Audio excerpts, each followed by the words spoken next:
Good afternoon. Welcome to the final lecture in session 4 of the first IHF Live Online Symposium. My name is Courtney Gahan. I am a member of the IHF Media Group and I am the moderator for this afternoon's session. To begin, I'll outline the translation options we have available. This lecture is presented in English. So we have French, Spanish, Arabic, and Russian translation available. This is available only if you are joining us on Zoom. You can find these options at the bottom of your screen by clicking the globe icon and choosing the label for your language. Please note that for Arabic, you need to choose the label Chinese, and also please remember to mute the original audio so that it doesn't interfere with the translation if you're using this function. For those of you joining us for the first time, this first IHF Live Online Symposium forms part of Virtual Academy, recently introduced by the IHF to facilitate global online learning and ultimately licensing opportunities. All of this falls under the umbrella of the IHF Education Centre, available at ihfeducation.ihf.info. This afternoon's lecture is presented by IHF lecturer and official Morten Sodal. We are going to stop a few times during this lecture, so please feel free to ask questions throughout. And also note that this is being recorded and you will be able to access it for on-demand viewing later. So Pierre, we're ready to begin. Thanks, Courtney.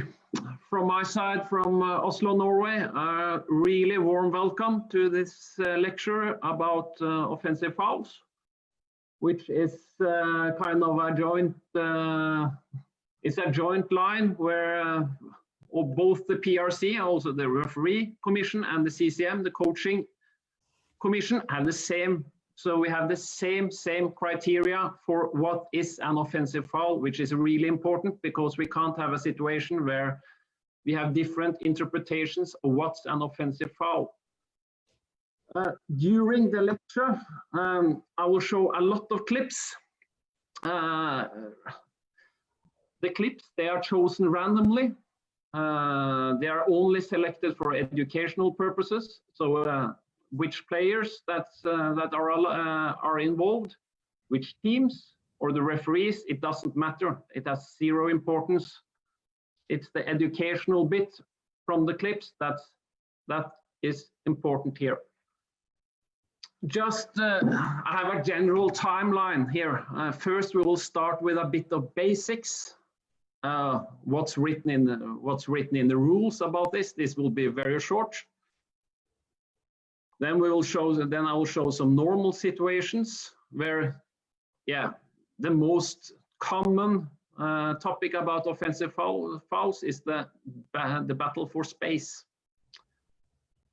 Then I will go a bit further and also speak a bit and show a bit how the referees can use the offensive fouls as a really important part of their game management.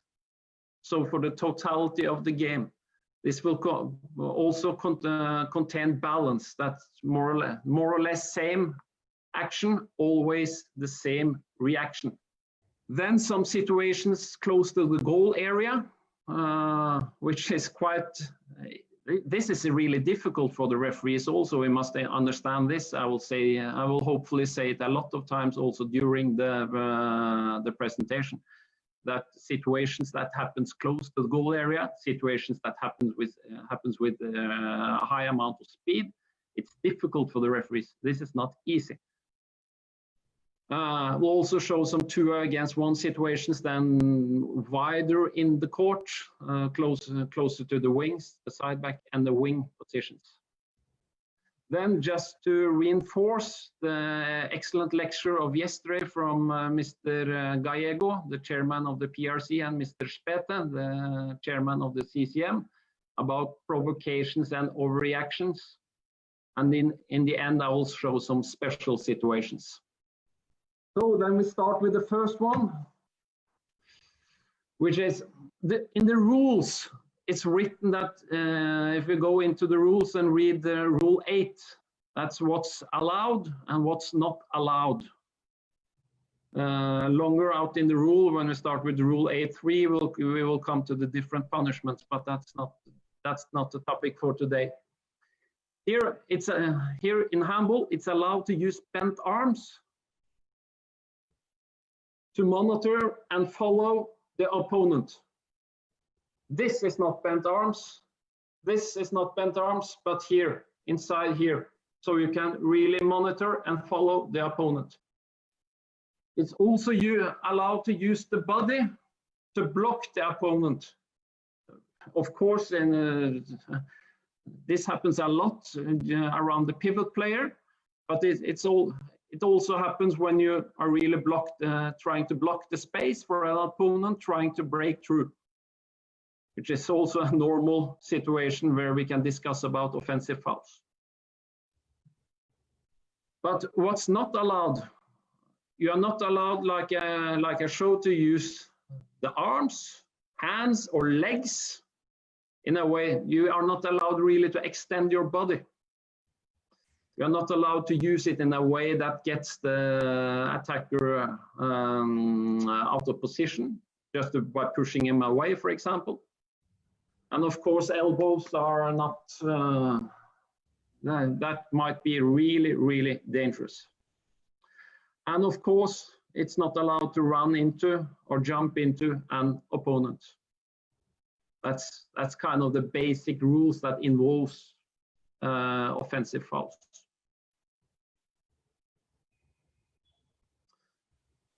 How to find the right decision here?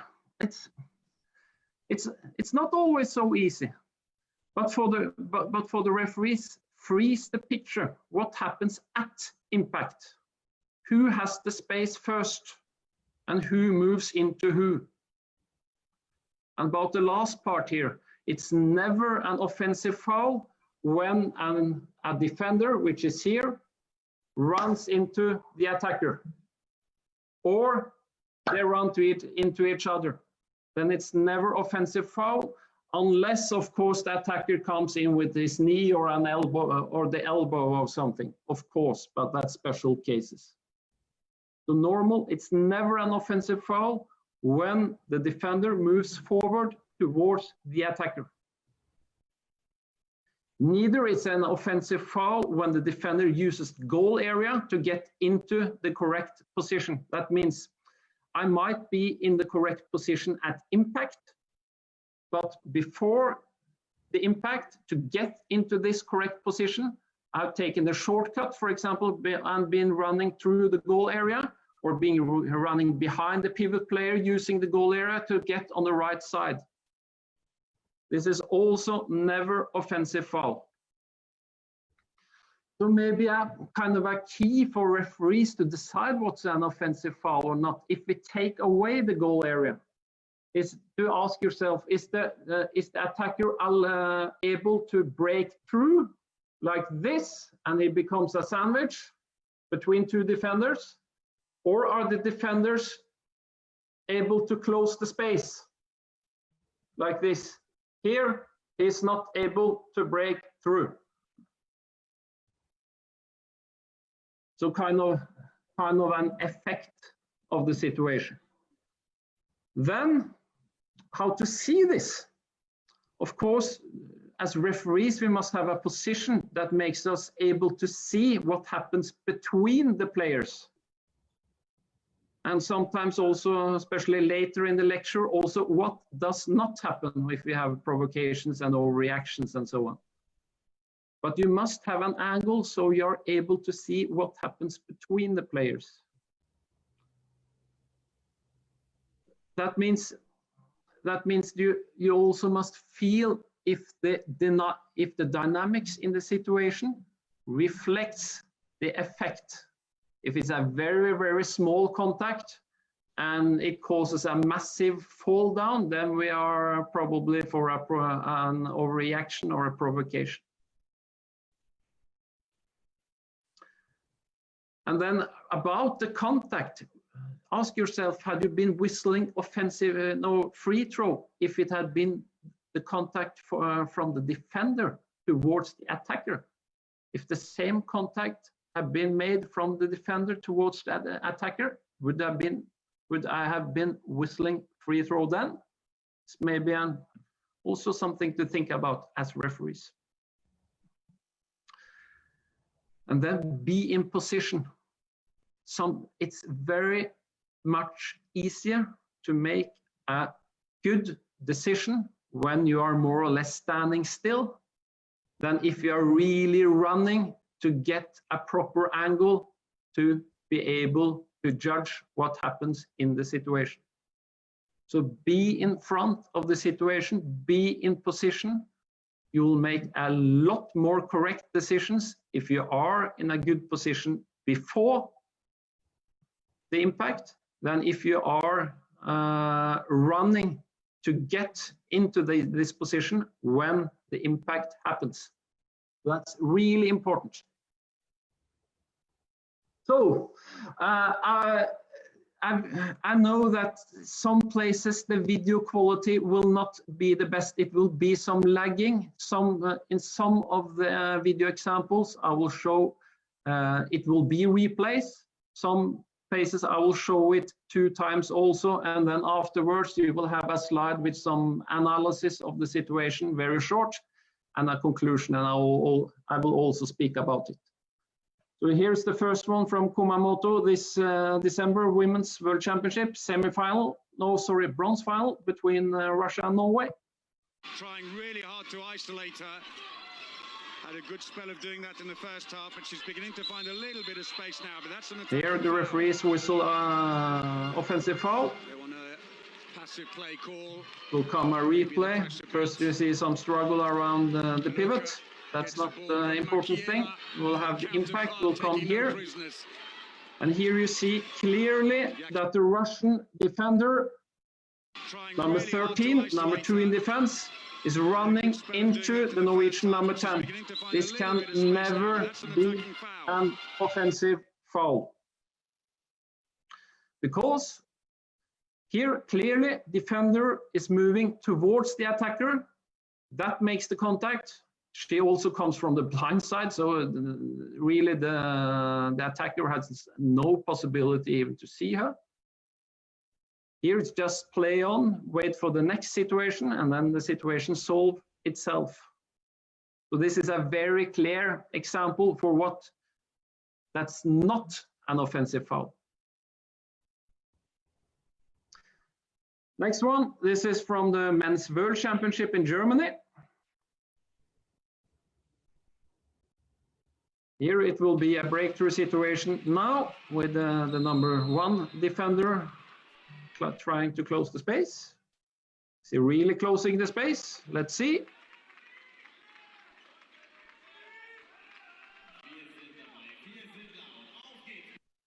Yes, he's first in position.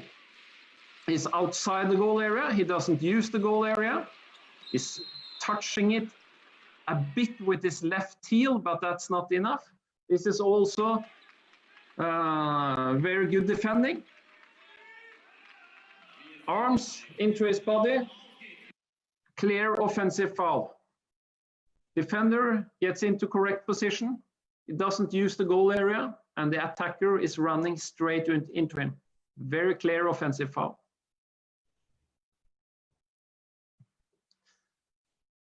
Bit more tricky now, but still.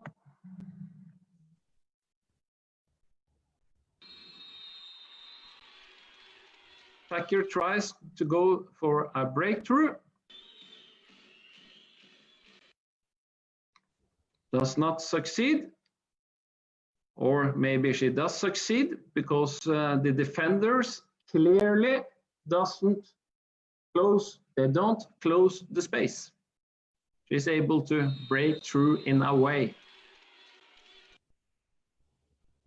For sure, the defenders, and especially then the number 10, the number 3 defender, has no space first. The attacker has a gap to break through in, and she closes the space by coming into her from the side. So this is also not an offensive foul. This is a normal free throw because the foul happens before the attacker has a clear chance of scoring. So this is a free throw for the attacking team. Towards the end of the games, if you see the clock here, it's 24-24, 16 seconds left of a game in the Euro for men this year. so important to get these decisions right.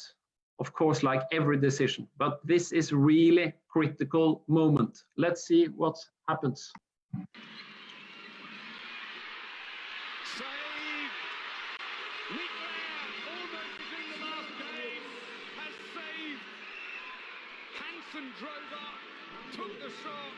And then, of course, the defending team takes team timeout. They are allowed to do that because it's a goalkeeper throw.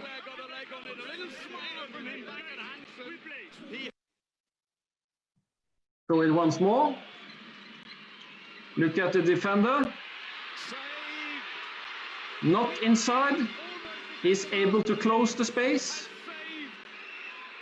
Here the referees show nothing. They just wash the situation by doing like this. Here it's much better to take a decision to show that you are sure about this very important situation. And it's of course an offensive foul because the defender has the space first. He closes the gap. The attacker runs into him. The defender doesn't approach the attacker. The defender is outside the goal area. And here, really take the decision. Not only wash it out, because people will get an impression that you are not sure about the decision. Of course, it's a big decision, but sell it as an offensive foul, really. Also by using body language and show with your entire body, with your whistle, with your arms, that you are sure about this. Next one, we move back to Japan. Now we will be on the wing, the left wing. That's nice, into the wing, oh, crashed into her. She was almost trying to get that penalty. Defender stood still and got taken out. Once more. Attacker has the space first. Nice. Defender extends her body by having a long step with her legs and collides with the attacker from the side. Defender stood still and got she's not in front of her. Okay, she's outside or at impact, she's outside the goal area. Okay, but she comes in from the side, extends her body. This is a clear 7-meter throw, and it's a 2-minute suspension also. But here, the technical decision is what's important in this lecture. This is a clear 7-meter. It cannot be offensive foul. Here, the attacker has the space clearly before the defender. For the referees, really difficult decision. But here, defender sees the situation and places him in front of the attacker. He looks away from him because he wants to catch the ball, of course. It's a high dynamic, but the defender has the space first, and he doesn't move into the attacker. But if he does so, then he creates a potential really dangerous situation. So here the margins are very, very, very slim. If the attacker moves into if the defender moves into the attacker here, we for sure have at least a 2-minute suspension. Here it might also be a red card if it matches the rest of the criteria for a red card, with the criteria that are listed in Rule 8.3. But here, the preferred decision is an offensive foul.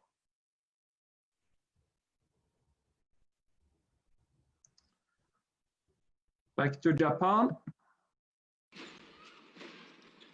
And a normal situation where the side back is trying to break through between the number 1 and the number 2 defender.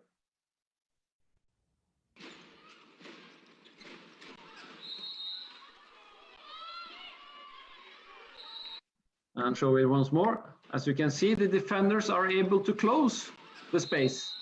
They have the space first. It's no room to break through in for the attacker. So this is this is really offensive foul, even if it might be some body contact before the real impact. It's no body contact that's not allowed. It's allowed with some body contact in handball, which is written in Rule 8.1. So, and if you whistle too many free throws in situations like this, the game will get very staccato for you. The rhythm of the game will kind of disappear. You will not create a nice dynamic, a nice flow in the game. So here, really important to whistle the offensive fault.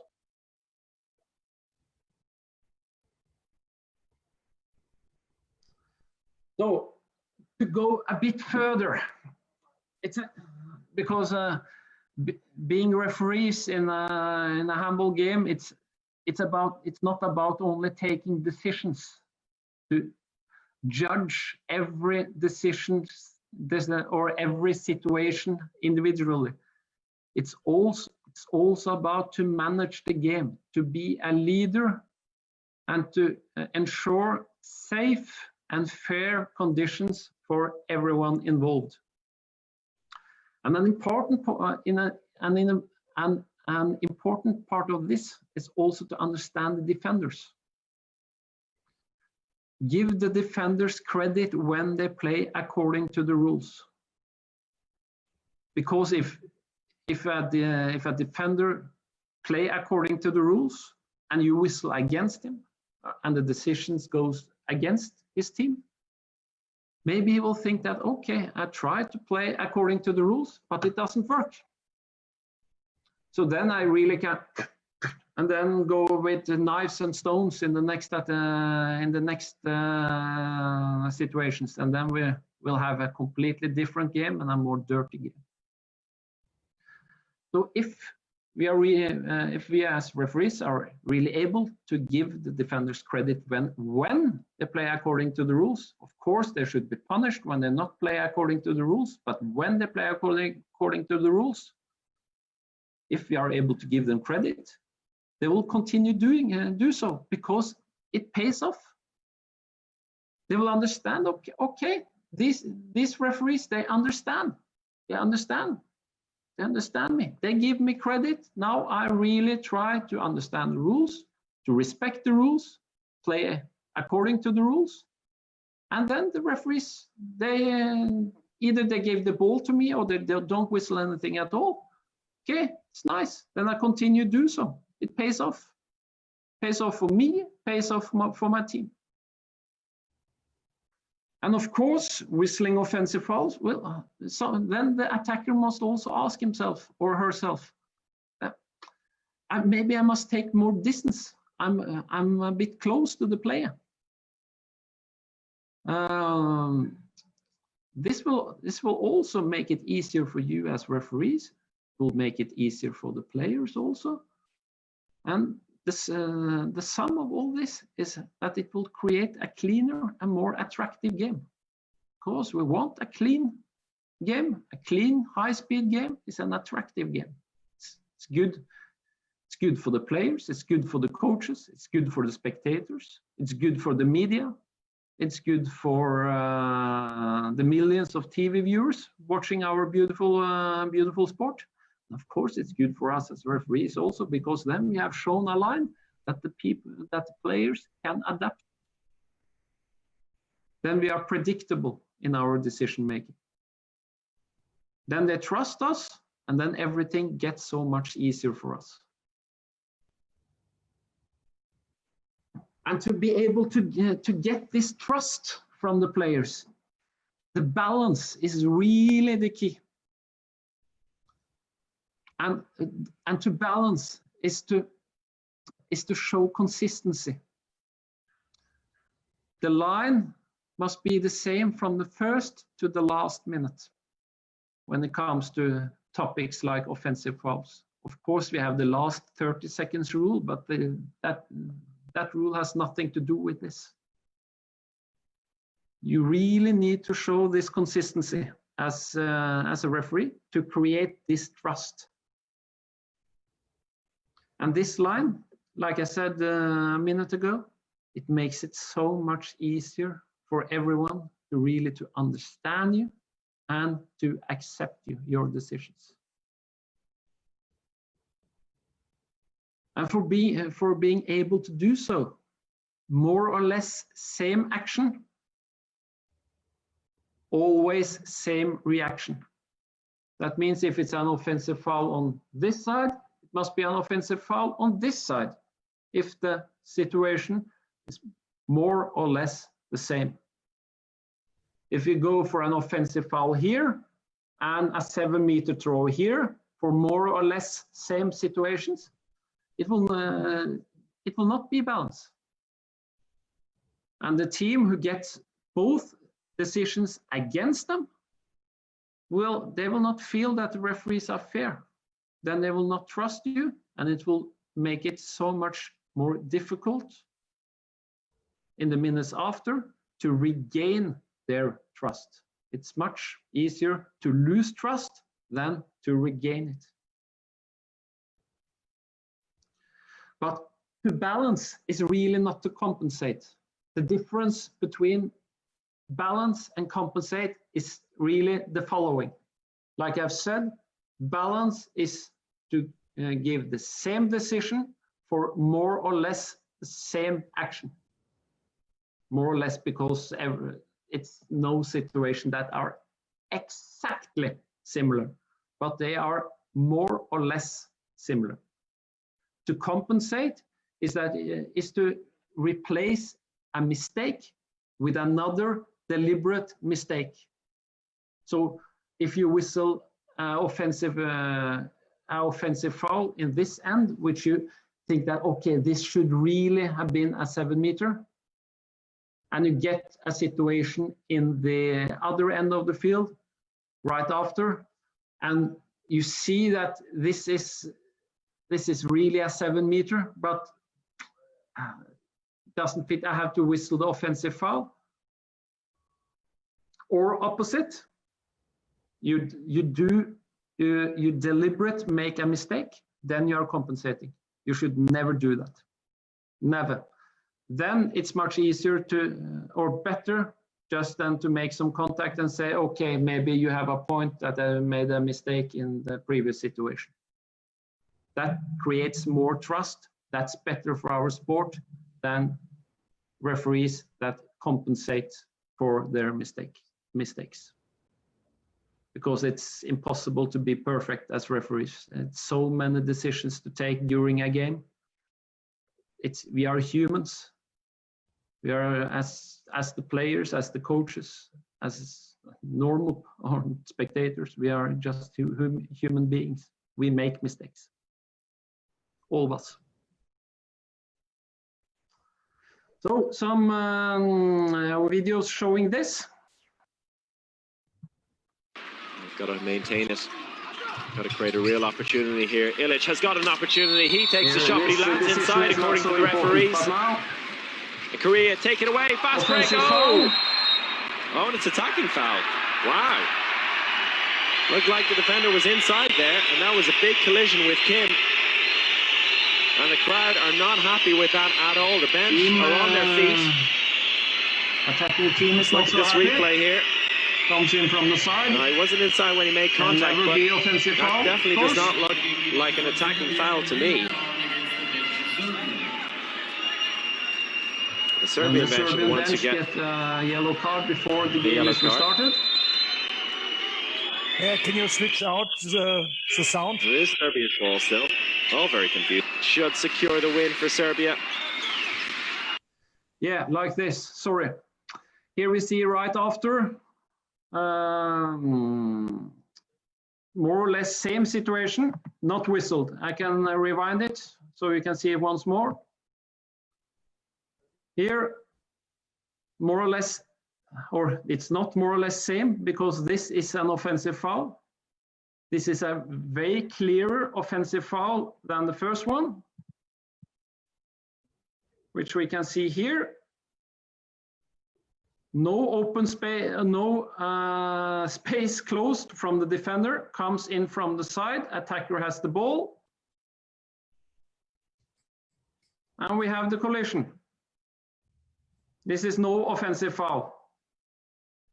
but we have whistled that against the blue team here, or the dark blue team. Then we come up here, and here you see the space is really closed. And this decision also goes against the dark blue team. Then they don't feel the balance. So the balance gets broken. And of course, it's in the last minutes of the game, so the moment is also critical.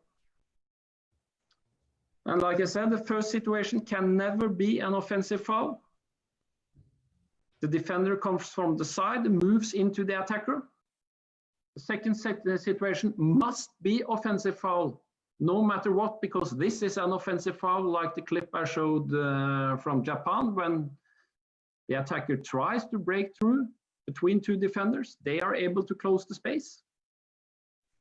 And in this setting, of course, offensive foul is the only decision that creates balance. It's the only decision that shows good game management. And just check is, yeah, my sound is better here. Here from Kumamoto.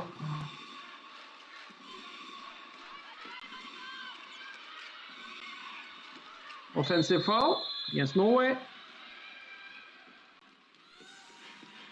5 seconds later, offensive foul against Germany. Once more, Norwegian attacker tries to break through the German defense. The wing comes in there, runs right, straight into a German player. Clear offensive foul. Here we can discuss the defender moving forward. Is it enough impact? But for balance, this is a very good decision. Creates balance. You can say that the second one is also an offensive foul. Of course, you can decide also otherwise because it's not 100% clear. The first one is 100% clear. But here, good game management creates balance.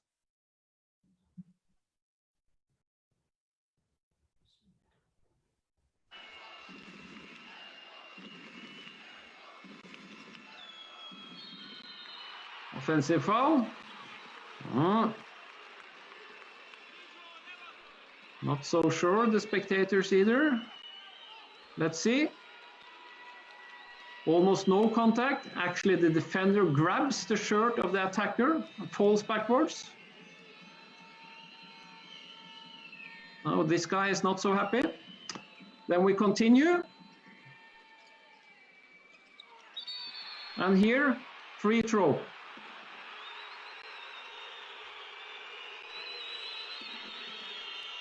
And then we lose the balance again. See, defender has space first. He's not clearly inside. If he's clearly inside there, it must be 7 meters, not a free throw. So if you can compare the first situation, which happens here, fall is very, very, very light because of the very light contact. You can see in the replay.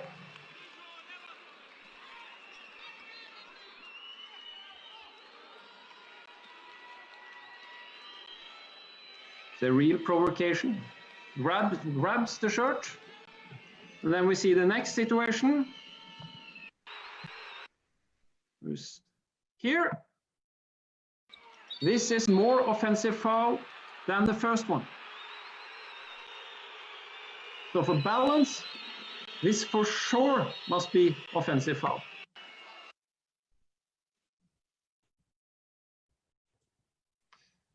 So, like I've said, first situation, it's a real provocation, grabs the shirt of the attacker and falls down himself. Almost without any contact also. Next situation, much more offensive foul. Attacker goes into a space, which the #1 defender is able to close. So for all the right reasons, the second situation must be an offensive foul. Last example before we open for some questions. Here also it will be a sequence with several situations, 3 in total. First one, offensive foul given by the referees.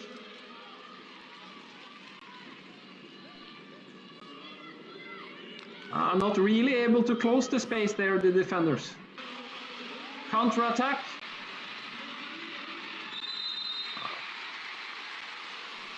You see the replay. The defender is not in correct position, comes in from the side with the side of her body. And the third situation, more or less the same as the second one. Defender not first, comes in with the side, and the referees whistle offensive foul, which we hopefully will see here. Open space for the attacker, defender comes in from the side. So here you can say that the referees have a line for the offensive faults, but it's not the right line. Neither of these 3 situations are an offensive fault. Clear. And then even if the balance between situation 2 and situation 3 here is it's okay, it's the same decision for more or less the same action. It's not the correct line, but of course it's a balanced line. Okay, Courtney, any questions? Actually, none so far. So if you would like to continue, we can just continue. Okay. I know. Oh, wait, maybe some have just come in. Let me just read. Okay. There's just one. If a defender defends inside, I don't think this is totally relevant to this, but I think you can answer quickly. If a defender defends while inside 6 meters, then is this a direct 7-meter throw with or without punishment? Not necessarily. I will come to this because this is actually my next topic with situations close to the goal area. So the person asking this question, he was a bit ahead of the time, which is very, very good if you are a referee. Always be in front. So credit to this person. I will try to answer his question now. Perfect. Thank you. Yeah.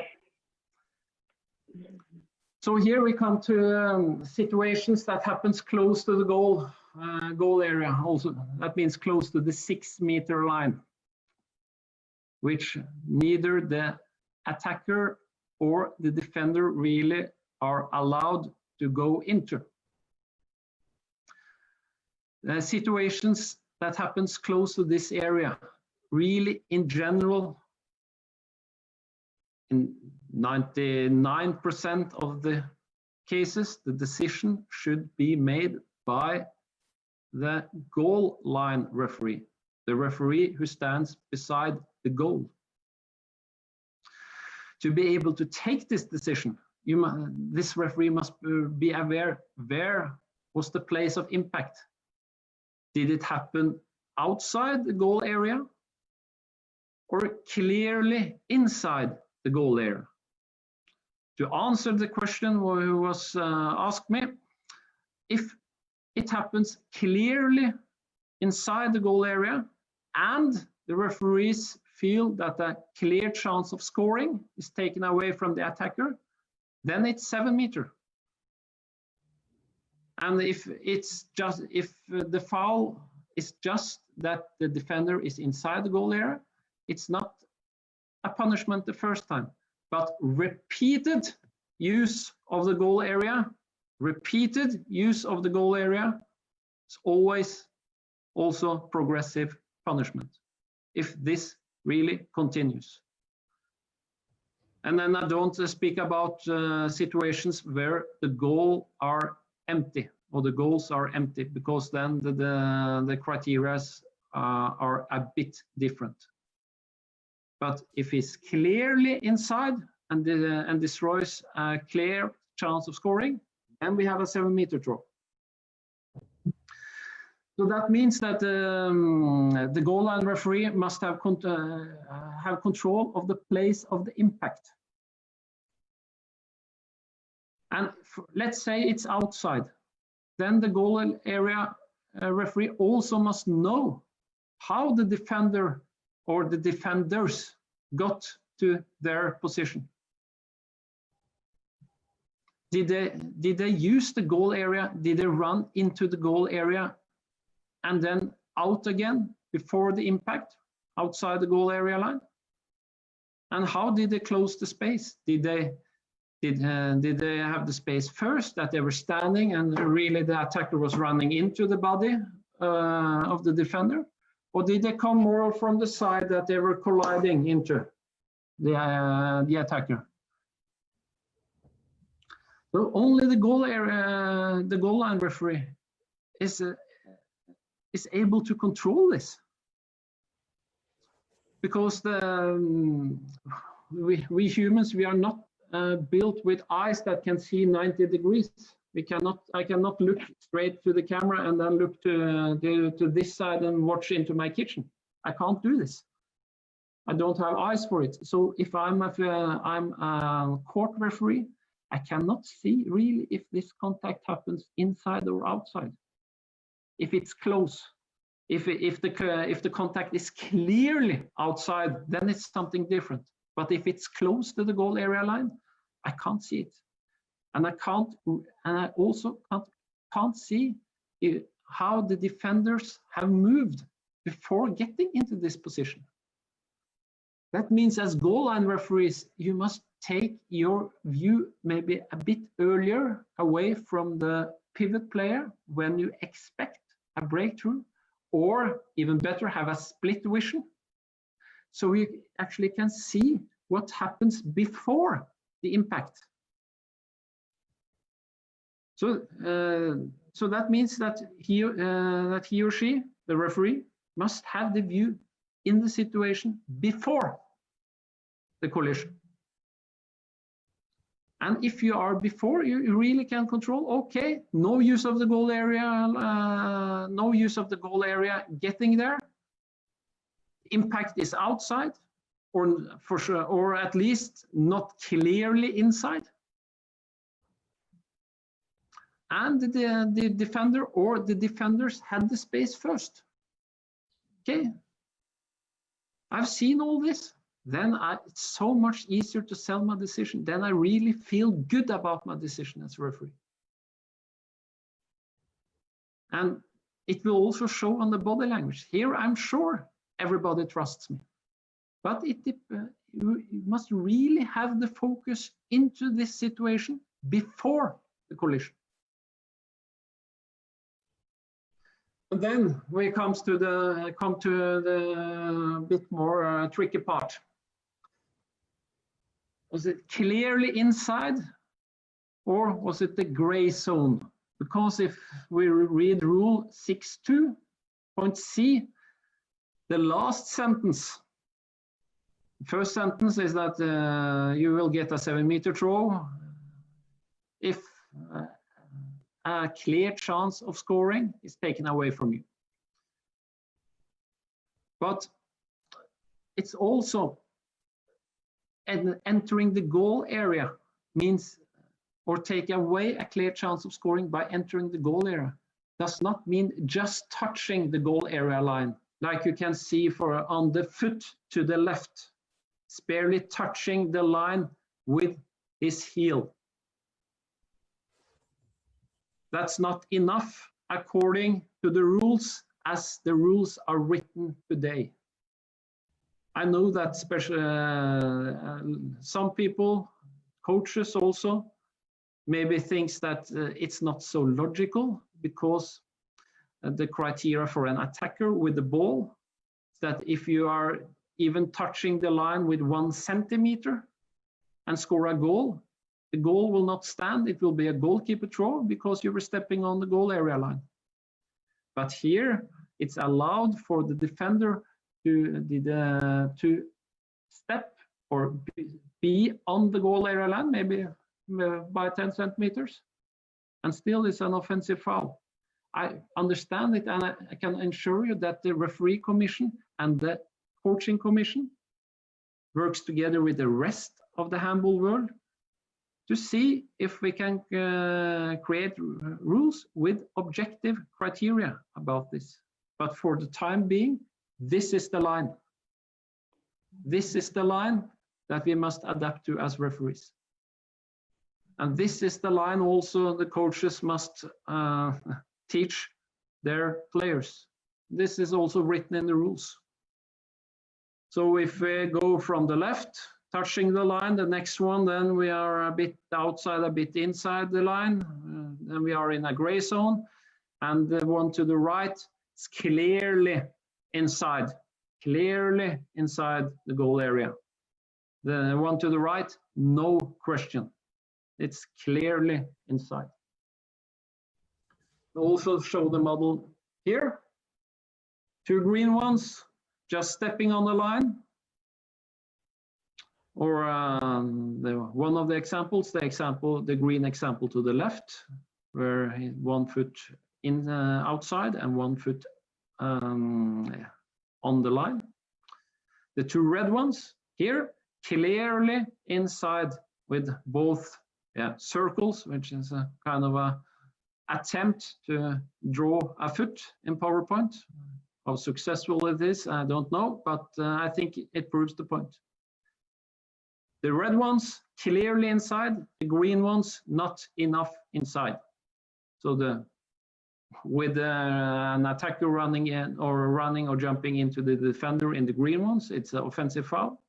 In the red ones, it's a 7-meter throw if the attacker has a clear chance of scoring. So some trends about this is that we whistle too many 7 meters for use of goal area, where the defender is outside the goal area at impact. That means that our eyes are too late into the situation. So we just see the collision, and then things go so fast that the situation very quickly gets into the goal area. Because we don't have the eyes in the situation before impact, so we can control this. We come at impact or after impact, and then just see that players are in the goal area, and then we take the automatic decision 7 meter, which sometimes is right, sometimes it's wrong. On the other hand, it's also really challenging for us to observe use of the goal area from the defenders before the impact, because we are so focused on the pivot player, or maybe we also cheat a bit as goal line referees and watch the ball. It's not interesting for a goal line referee to watch a ball go from A to B, or from one player to another, to a third player on 11, 12 meters. Then we must control the area around the pivot player. And if we are too late and we don't see this use of goal area, which I will show in some examples also now, it's very difficult to get the right decision. So some examples. Here we are back in Kumamoto. A Moscow line player. Here we will have a breakthrough situation. Penalty. Referees whistle 7 meter. For Vyakireva. Is putting in a huge work rate, winning that penalty. Here we see the replay, the heel of the defender. A Moscow line player. Impact is on the line. Penalty. She's not clearly inside. Is putting in a huge work rate.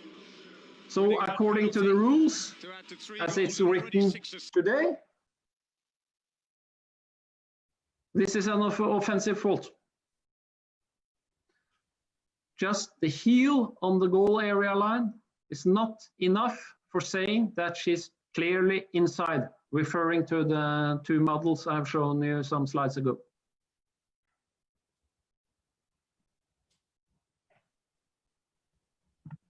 All the back line. Here it stopped. Okay.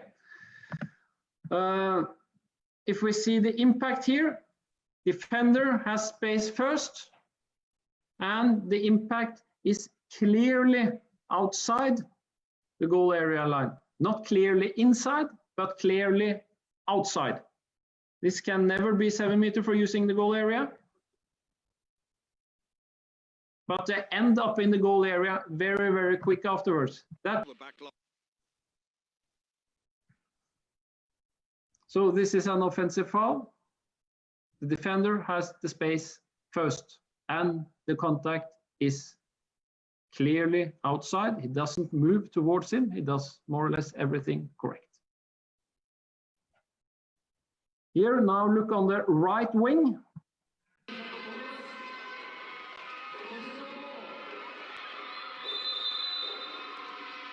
Here the referee's whistle, offensive foul. Team timeout. Now we will have a replay. Here you see defender clearly inside, getting to the position. A bit back. Here. He uses the goal area to get into the position where the impact is. From the beginning,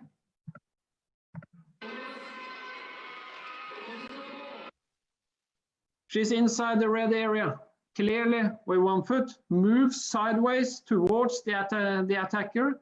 Then we can say she has advantage of using the goal area. Here, maybe she's not clearly inside at impact, doesn't matter. She has used the goal area to get into this position. Like it's written here on the slide, she moves clearly inside to cut the angle, to make the angle for the wing as little as possible.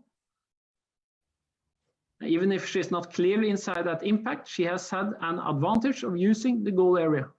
This can never be offensive foul. It must be a 7 meter throw for the attacker. Of course, it's 7 meter for the attacker. I've never heard about 7 meter for the defender. Here, we'll show again. First situation, defender moves sideways, close, too little space taken from the attacker towards the defender, therefore the collision. Offensive fault, very good decision. It's probably a field referee decision. And this is only a goal line referee decision. And we see here is the impact, and it's clearly outside. But the speed in the situation is very, very high. Therefore, the players very shortly get inside the goal area. But here, first a decision, good decision for offensive fault. Defender is first in space, and the attacker is too close and also moves into him, also using the arm like this. Second situation is also with a defender in correct position, and the contact is way clearly outside goal area line. So clear offensive foul in the second situation, as in the first situation, and of course this would also been very nice for balance, like I spoke about 15 minutes ago. Here we have the chance of having the same decision inside a very short period of time, and here the same decision is also the correct decision, but it's also give us one other credit, that it creates balance, it creates trust in the teams.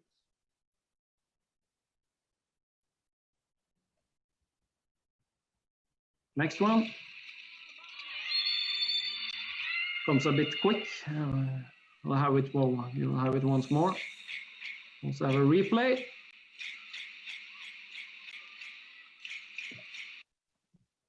Once more.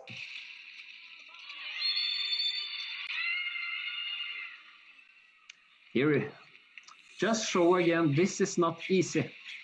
Here it's marginal, but only one heel from the defender on the goal area line at impact. This is not clearly inside. Good decision from the referees, offensive foul.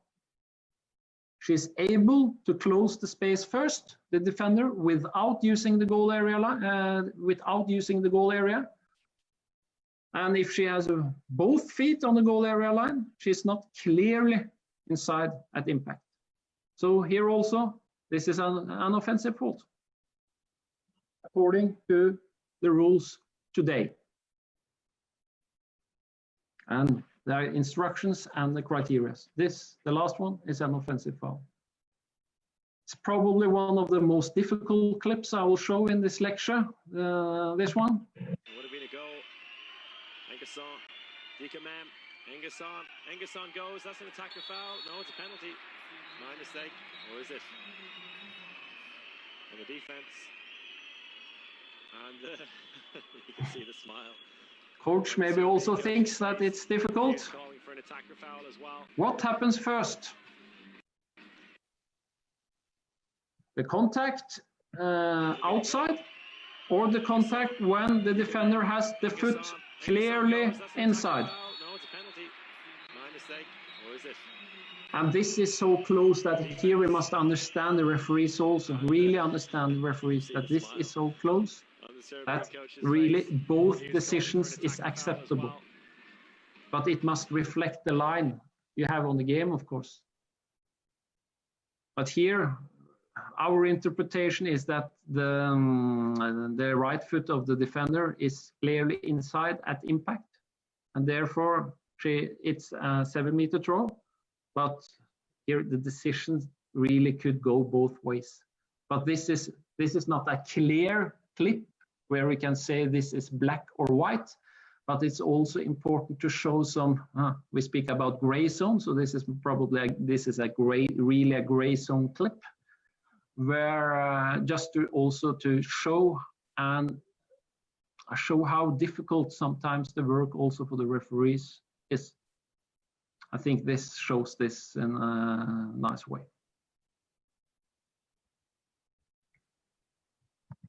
Come back on at the back.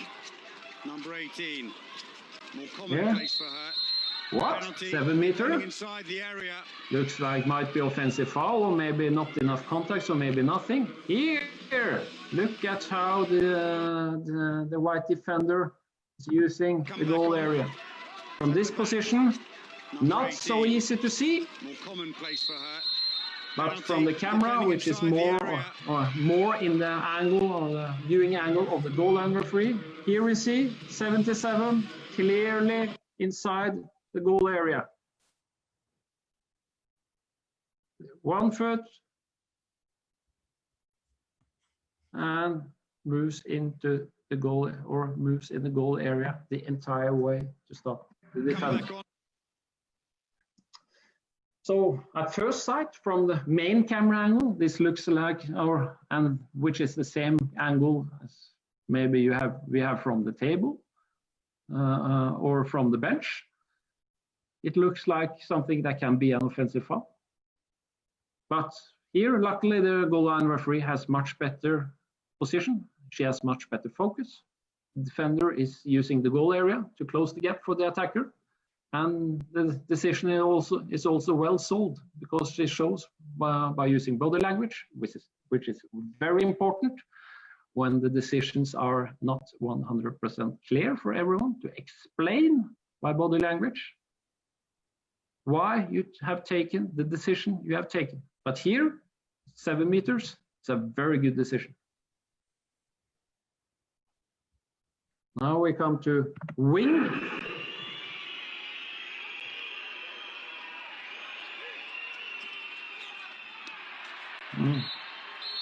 Goal or offensive foul, or 7 meter would be a bit unlucky to take away an advantage if you think it's a foul of the defender. The defender is in front, or let's see.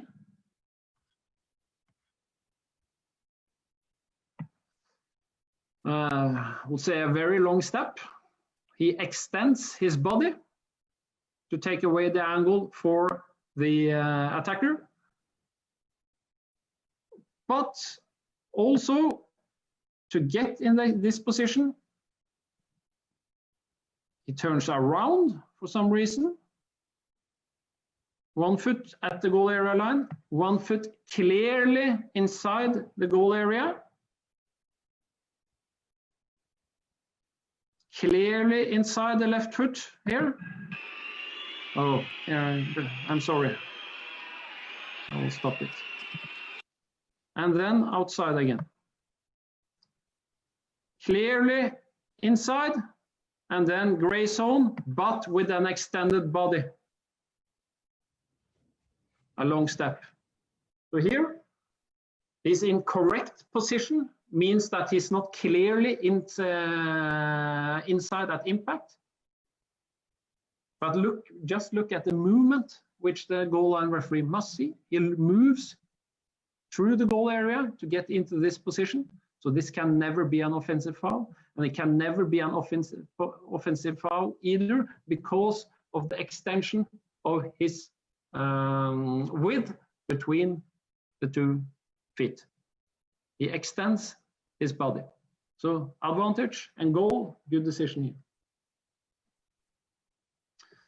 So before we open with some questions again, one more topic, and then it's a 2 against 1 situations, which we also saw a clip of really early in the presentation, where the attackers are able to create a numerical advantage, maybe, but then it's contact between often the side back and the #1 defender. This contact can also happen after ball has been played.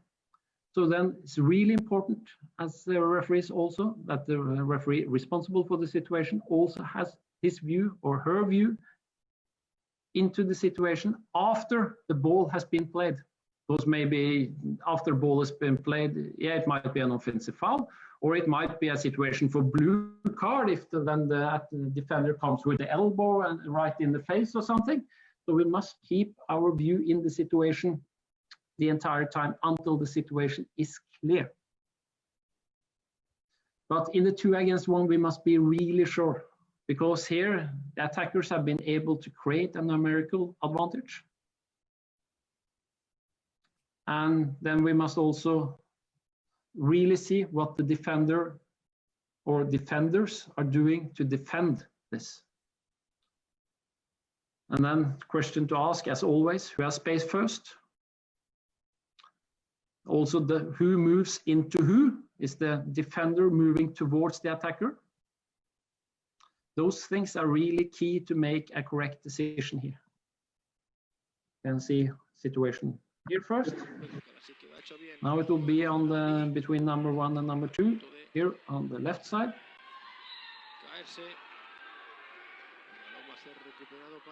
Once more. Numerical advantage, 2 against 1. But here, defender is first in space.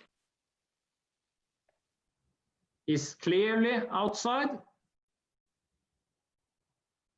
And the attacker jumps into him while the wing player is free. So they play themselves to a 2 against 1. #1 defender closes the gap for the side back, who still goes for the breakthrough. The impact is clearly outside the goal area. This is a clear offensive foul. And here, really free throw is the impossible decision. But because if this is a foul from the defender, that means that the attacker has the space first. Then it's a clear chance of scoring. Then it must be a 7 meter.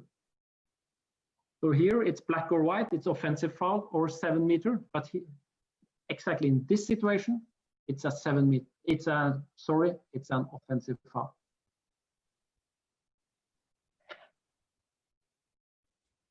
Next. Again. Here we have an advantage, so referees are a bit lucky maybe that the situation solves itself, or maybe not. Breakthrough attempt out to the wing, miss, so on. I will put this down to sequences. Here, the 2 against 1 is created. Small push also from the side, from the number 2 defender. If you see the arms of the number 1 defender, they are really towards the attacker. So she creates this situation herself. She ends in the goal area.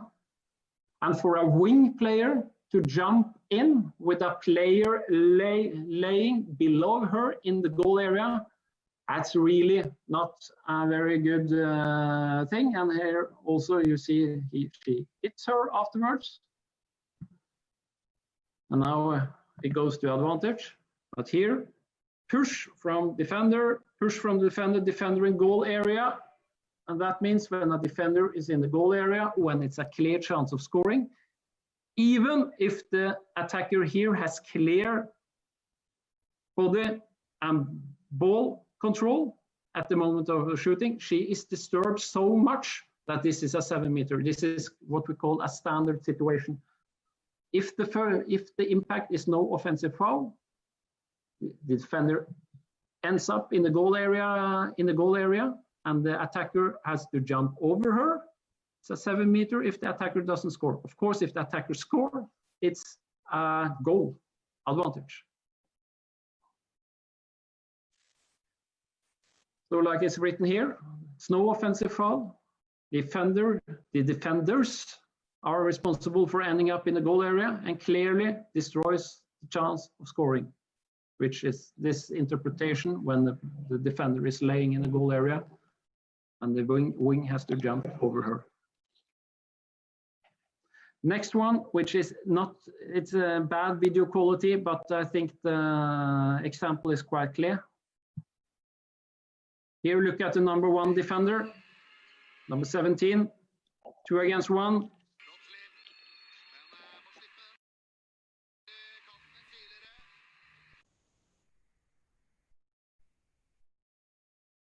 Clearly runs into the attacker, can never be offensive foul.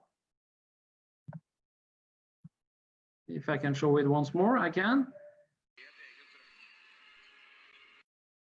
Here we have the 2 against 1. Of course, it's easier to create 2 against 1 when they also play with 1 player more. Oh, sorry. Comes around. Peterson. That was the next one. Now I'm back. Creates 2 against 1. Now defender into the attacker. Clear. Foul from the defender. Can never be offensive foul. So here, just play the advantage, and the attacking team will have a 100% clear chance of scoring.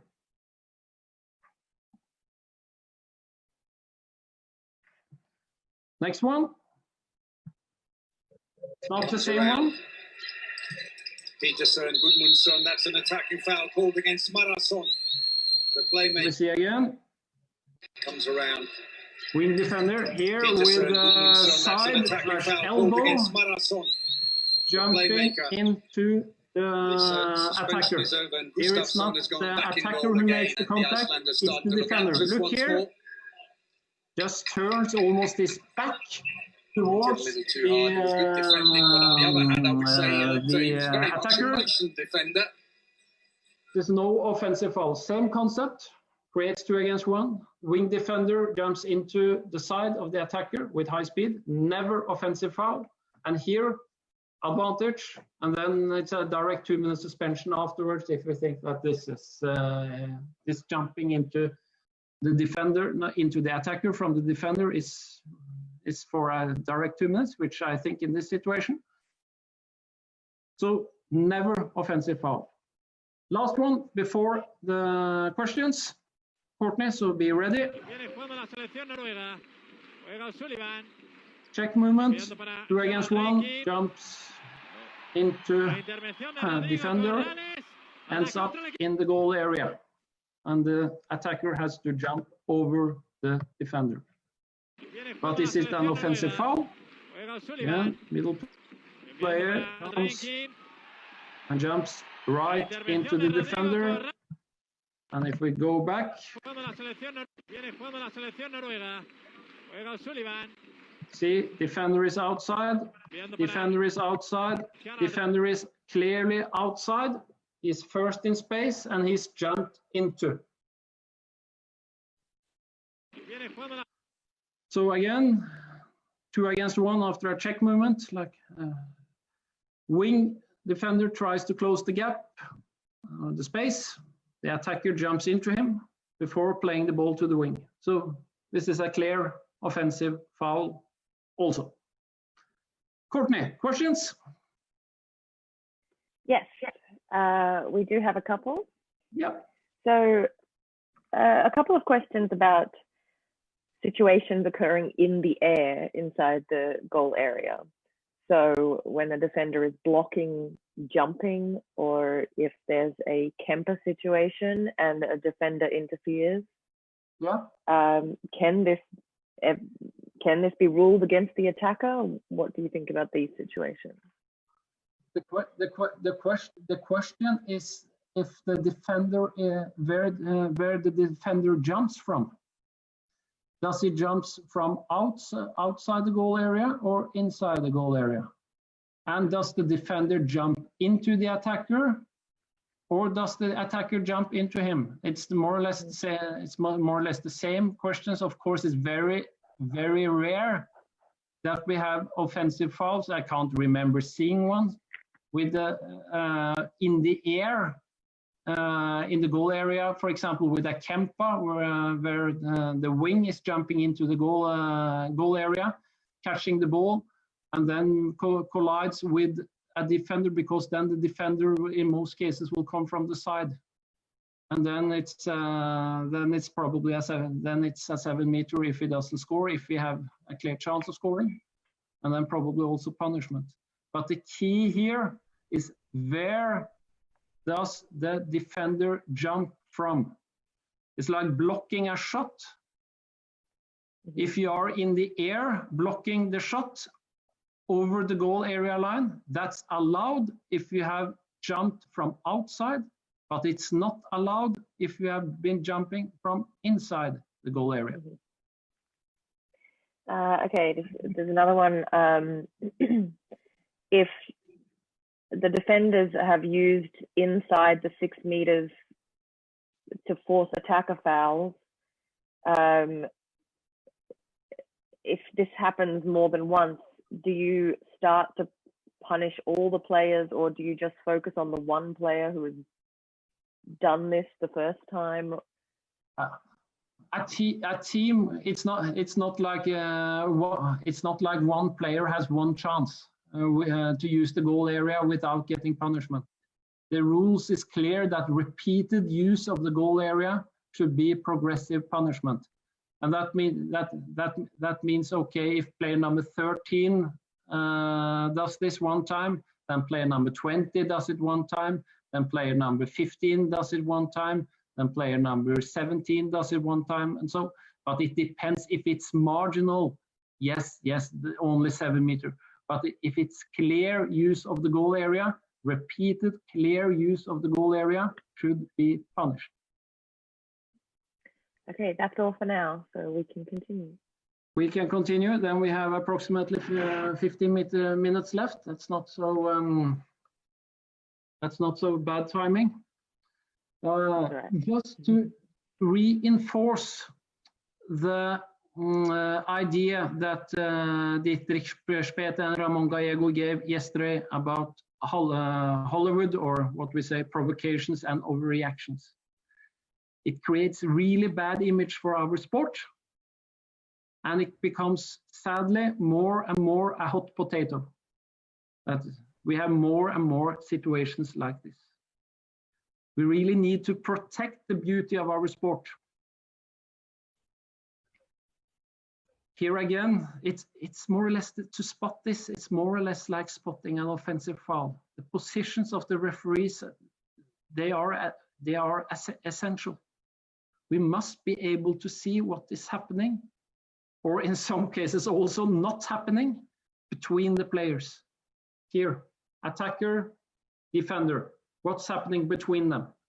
And then we must have an angle, because if you see now, you can't see what's happening between my hands. We must have an angle to see between the players. And of course, if we allow this, it will continue. Then the defenders actually will think, okay, the referees give me credit also when I don't play according to the rules. So I can continue with that also. And the attackers think that, okay, they allow the defenders to do this, then I will also do this when I play defense. So this is a really negative circle. So this should be punished with a progressive punishment in most cases, but also in severe cases, because it creates so bad image of our sport. We can use Rule 8.8, which is unsportsmanlike conduct that warrants a direct 2-minute suspension.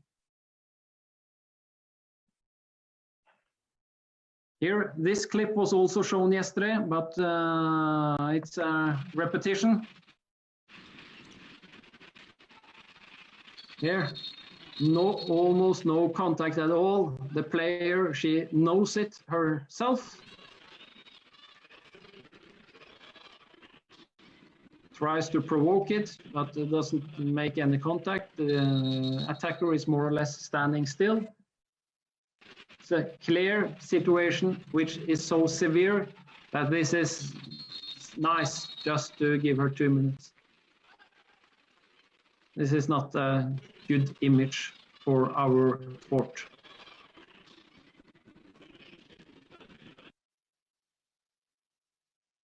So it's no contact caused by the attacker here. It's just a clear attempt to trick the referees into whistling offensive fault. It's also clear that the punishment should be really strict in this situation. So really important for us as referees to detect this and remove it. And it's of course never an offensive foul. It's a direct 2 minutes and a free throw for the attacker. Next, not that clear. Can see here in a way, but not so. Repetition is not so good. Yeah. So here the referees are in a very good position to see that the defender closes the gap to the attacker by moving forward. Then after quite a small contact, he falls. He tries to provoke an offensive fault and also overreacts a bit to the contact.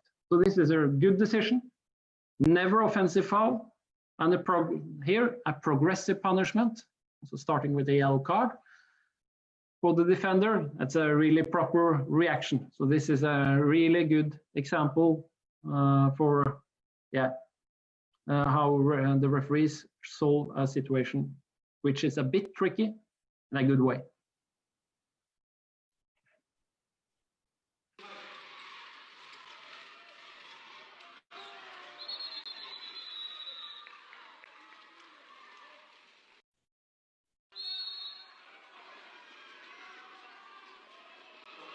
Yeah, this is not so nice with only the finger like this, but message is very clear. Clear body language over here. It's contact, yeah, but it's an overreaction. Tries to provoke an offensive foul.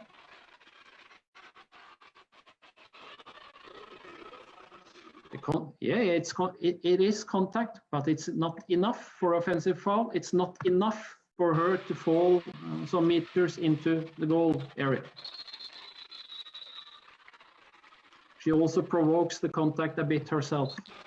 This also clear provocation, never offensive foul, progressive punishment is a proper decision in the second half or after the yellow cards are gone.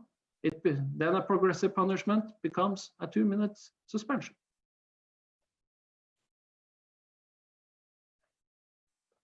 Now look on the left wing of where the green team will break through.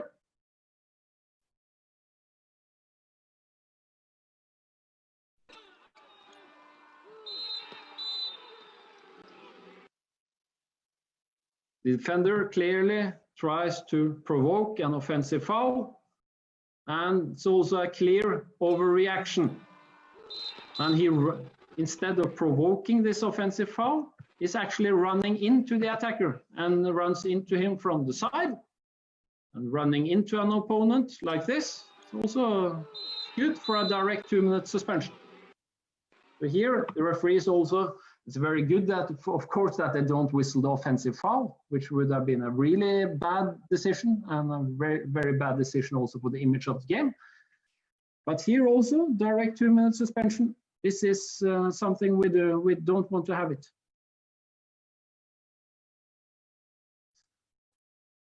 And then, in the end, some specials. For referees, really expect the unexpected. Everything can happen. Be prepared. Act, don't react. Be in front of the situations. Don't run behind the situations. Also after the ball has left.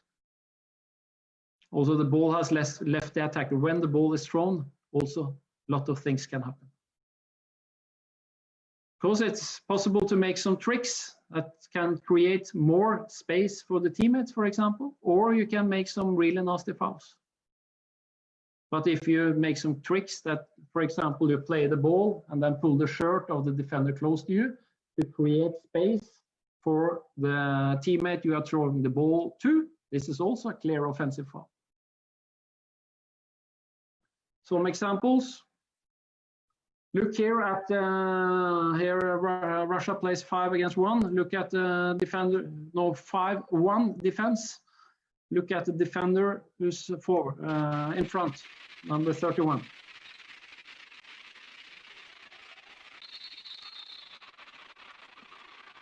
Who's doing what? Who is doing what?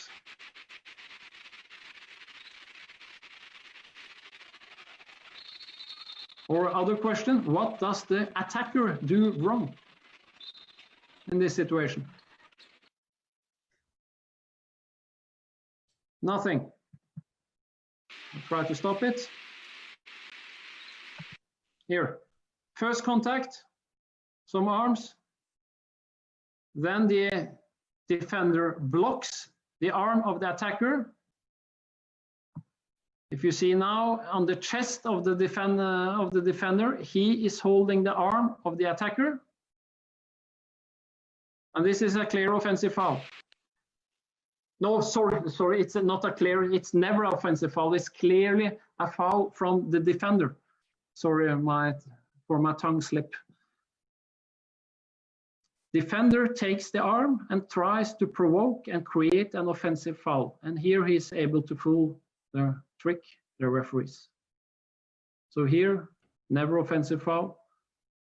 Maybe if it's no big advantage, then stop the game. Clear personality, body language to the defender. Stop this or progressive punishment. Here, just to show how different situations can be from different angles.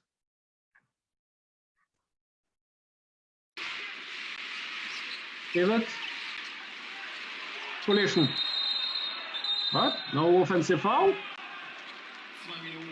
You see it once more.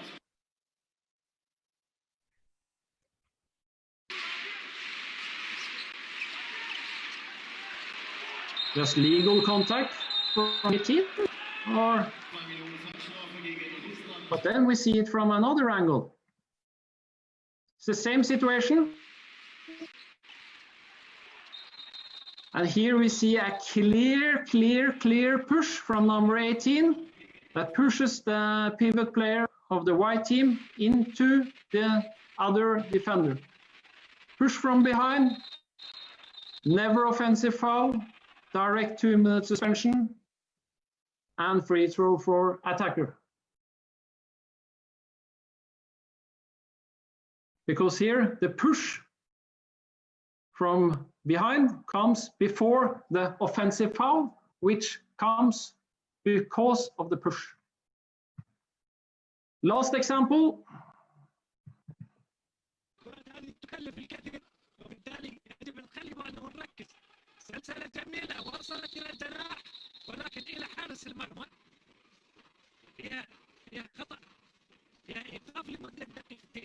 Offensive foul, or what happens after a ball has been played? Ow! Once more.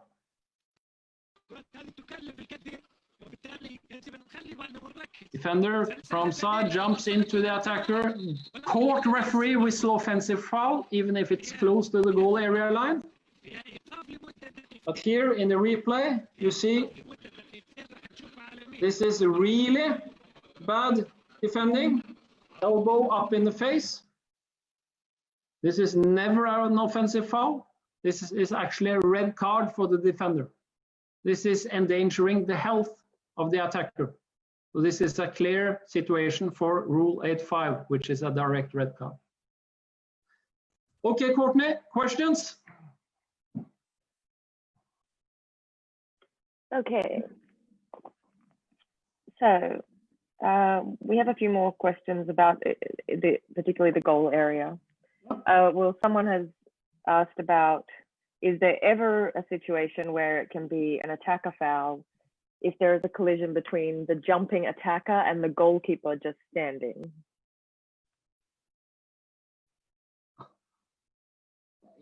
If that's an attacker foul, or also the goal area belongs to the goalkeeper. The goalkeeper is allowed to stand in the goal area. If the goal area, if the attacker jumps into the goalkeeper who is standing way inside his goal area, and then afterwards shoots the ball, I never seen kind of situations like that where it's whistled at the attacker foul, but it's very difficult to imagine a situation like that. But also in general, for sure, that's not the foul, the fault of the goalkeeper, because the goalkeeper must be allowed to try to shoot and to save the shot. And if he's not able to be allowed to save the shot, of course, then. But this is a really tricky question to answer without having a video look at how the situation looks. To be honest. Someone asked in which situation can you give a clear guideline for when it is an attacking foul inside 6 meters? Yeah. The situations are when the defender is clearly inside. If both feet of the defender or 1 foot of the defender is clearly inside, like the toe is inside the goal area line, then it's for sure is clearly inside. The figures or the drawings are shown earlier here. There we can see that so when we have the gray zone, where some part of the foot is inside and some part of the foot is not inside or outside, then it's a gray zone decision, and then he's not clearly inside. So the criteria is very clear that when for the moment, for the rules as the rules and the criteria are now, when a defender has the entire foot inside the goal area line, then he's has the clearly foot on or inside the goal area line, then he is clearly inside. Okay, let's just jump back quickly to the question before, because I've just received clarification that if the attacker shoots the ball and then crashes into the goalkeeper, is there ever this situation that the attacker is at fault? No, that seems very that I can't imagine a situation like that. No. Okay. Then the only other one so far is any advice about the control zones for the referees, how to divide them? Yeah, good question. Because here, especially in the breakthrough situations, it means that the goal line referee must take his view away from the pivot player early, or a bit earlier than the actual impact, to see what's happening before the impact. So that means that probably when the court referee knows that here it will be a situation close to the goal area line, which my partner is in control of, maybe he should also then switch a bit to look what's happening around the pivot. That might be a useful task distribution for situations like this. But in general, adapt to a task distribution where the goal line referee controls the goal area. That's my big advice. Situations around the goal area line must be controlled by the goal line referee, because he has the position to see what happens where the positions are at impact for the players involved, and also especially to see what happened before the impact. Okay, that's the end of the questions. So thank you very much, Per. We have received some messages that this is a really great presentation and your explanations are very helpful. So thank you. Thank you very much. And just to let everyone know what's coming up next week, our final week of the first IHF Live Online Symposium. On Friday, we have IHF lecturer Rafael Guiosa talking about collective defense and building a compact defensive system. This is the first lecture on Friday, and then Tono Hewlin, another IHF lecturer, will talk about the last 30 seconds rule in relation to the IHF PRC and CCM criteria. On Saturday, we have IHF lecturer and coach Irene Siller presenting about 7 against 6, with a focus on more than just positioning. And we close at 3 o'clock on Central European Summertime on Saturday with a presentation that I think is also going to be interesting for a lot of people here, because we have some questions and ideas about rules. Ramon and Diedrich, Ramon Galejo, chairman of the Playing Rules and Referee Commission, and Diedrich Sparta, chairman of the Commission for Coaching and Methods, will be talking about future ideas and proposals for game and rule development. So that's coming up next week. Thank you very much again, Per. We hope we'll see everyone again next week. Bye-bye from my side also. Bye, everyone.